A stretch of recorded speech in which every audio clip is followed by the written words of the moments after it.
Everything about this is gross and we should stop this immediately as a society. Oh, bonjour, I'm JH. This week I'm gonna teach you how to make something way better than whatever this is. I'm gonna show you this week how to make 2 desserts. The first one is lactose, which is rolled mochi, and it comes from Beijing street food. Then I will show you how to make Hong Kongese egg tarts. Both of these recipes are quite simple, and I hope you enjoy.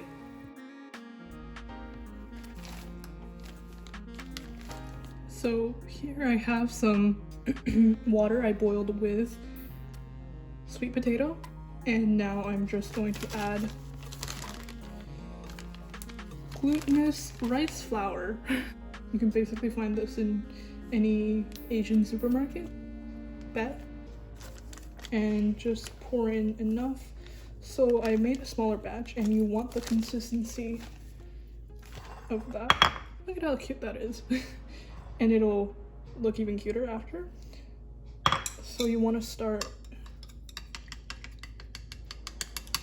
with a small amount so you don't get chunks. The ingredients list is more of a rough estimation as to how much you want to use and what you should use. Obviously, you can change the recipe. So once you're done, you should have little light trays. And I will just pop this into a steaming pot. There she is. And now you can just put the cap on. Set the heat to high, mid-high, and then wait until it starts boiling, and then you can wait about 8 to 15, probably 15 minutes. I'm just forgetting things. And once it's done, you can feel it because it's no longer a liquid, it's become mochi. So let's, instead of just waiting for the mochi to finish boiling, let's just start on another recipe. So we're making Hong Kong styled egg tarts, and this recipe is a lot more exact because I didn't know how to make it until this week. No, actually, that's a lie, until 2 months ago. And it is also very simple. So you just need eggs, some condensed milk, like 1 tablespoon, and sugar water. So my ratio for sugar water is 1 cup and 1/4 cup of water, and then 1/4 cup of sugar. So if you want more caramelization, you can probably add more sugar. And if you want less, or you want it to be less sweet, because the condensed milk already has its own sweetness, less sugar. So I want to blend it very well. About now is when I add my sugar water, so you want to make sure that it's room temperature so you don't create clumps and you don't make the solution nasty, to put it simply. And yeah, that's about it. That's just the mixture, and then you can get some thawed tarts. Oh no, oh no. Please open. Ah. Zoinks, uh-oh. This is why I don't buy the little ones, because they never open properly, and then what they do, it's breaking, and then, oh, there we go. I should have thawed these ahead of time. I didn't think about that earlier. I thought they could just come off. They're not popping off. Now they are. I suggest buying the 12-pack rather than the 18-pack because the 18-pack, the tart casing is a lot thicker in ratio, and you don't get as much filling into the crevices. And now I'm going to take a sifter, and then I will put the filling in strain out stray egg white and whatever else that could have gotten into my mixture. Hopefully nothing, but I don't know about that. As I'm filling in these egg tarts, you might be wondering, wait, aren't you an art channel? Why are you all of a sudden doing cooking? And isn't this gonna hurt your career to some degree? First of all, who had a career? Not me, that's right. Second, I needed a hard reset before I start this week's video, or next week's video, because I suck at editing, and I don't like doing it very often, so I'm very lazy about it. And then what ends up happening is that I don't have enough time to do my readings, and then I struggle to get things done. It is procrastination at its best, and yes, I do disappoint myself through this. Am I trying to get better? Yes, but also I've realized that I need these hard reset weeks where I just do nothing but my own stuff that isn't really art based. I mean, it is, but it isn't. I'll probably talk about it some other time. Yeah, so I'm sorry if there will be more weeks where I'm just doing dumb things to fill in that week. I want to meet the quota of making a video every week, but not stressing myself out. So I hope you cook this and stay home and be safe. There was a lot of stuff happening in Toronto this week. It was very dumb. Anyway, I will soon find out that I am going to need more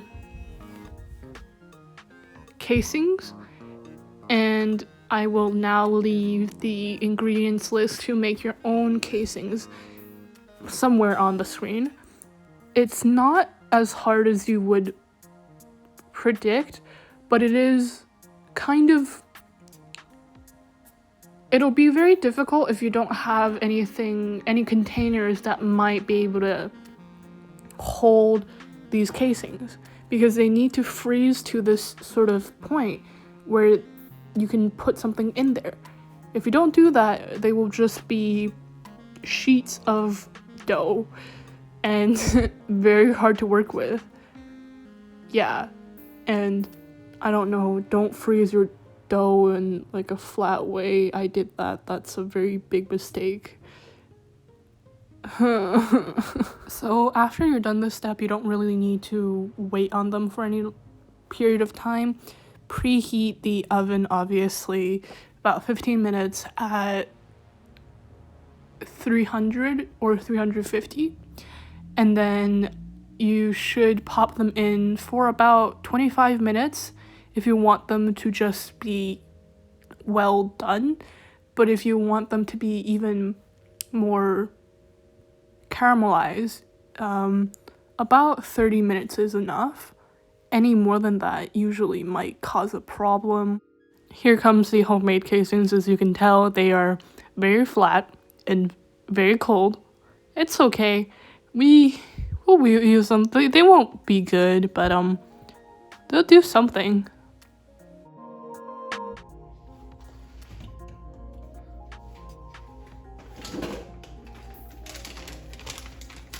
So, you gotta cook your soybean powder a little bit so then it has a taste. Let's do a little bit more. And it's good to have a good amount of soybean powder because this is going to be your saving grace. If you don't do this, I'm sorry, but you might just have done everything that you've done, and now you will just have a sticky mess instead of real food. So how you can tell it's cooked, or how it's technically, like, it's closer to baking than it is cooking, but regardless, semantics, you know. How you can tell that it's cooked is just that you will smell it. If you can't smell, I'm sorry. I don't know what to do. I can't help you there. After my mom walked into the room, I realized how wrong I was because you can actually tell by it turning golden brown. Look at that. Look at that color. Yummy. Rolled mochi is probably like one of the easiest desserts that you can make, and you just have to remember to have 3 components. The first, the powder, then mochi, and then the filling itself. So you can get red bean, or you can just make your own. In this case, I made my own, and yeah.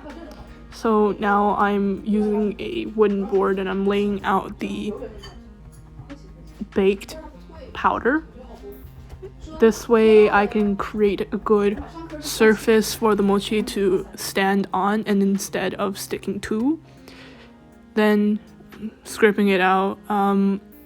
If you can, leave the container that you steamed it in a cold bath of water, and within some time you can rub it off. Actually, hot water might work better, I just don't remember. I stupidly did not roll on some soybean before. Mochi is very sticky, so please remember that. What I should have done after this step was to probably mash my filling a little bit better and put some sugar in it, because we soon realized that it had no taste. I'm very sorry to my housemates and my mother. At least my grandma really liked it. So now I've laid my filling out on a line. This filling wasn't as sticky as others, and if it is sticky, you can put more soybean powder on top so it doesn't really it wants to land on the mochi. And so now you roll it. It's pretty much the work is pretty much done for you by this point. All you really have to do is just close it up properly so it won't unroll itself, and then you can cut it.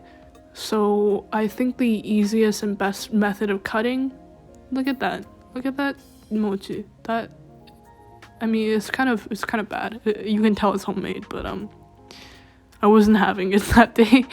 Anyway, so I think the best way of cutting it, especially rolled mochi, is by turning the sort of tube so it cuts in a symmetrical way.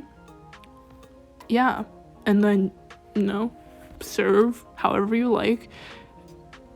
I don't know, if you don't make it well, just put some white sugar. That's what my roommate does. This process, I mean, the entire process takes around 30 to 45 minutes, and there's not really prep. So, if you ever just have 45 minutes and some ingredients, do it. It tastes good. Dang it. Yeah. And when you're about to take the egg tarts out of the oven, you can tell that they're almost done when they puff up. And here are them out of the oven. Please ignore the thing on the right. It is awful. It was my attempt at not thawing but making an egg tart. And here are the mochi. I wanted them to have more of a pop, but unfortunately not. This is a very sad world. And here's some mochi ripping action. Thank you for watching this entire thing all the way through. Thank you for your support. I will definitely come back with an actual painting video next week. And goodbye. Wait, no, like and subscribe and then goodbye. Yes. And comment, I don't know. Bully me, please.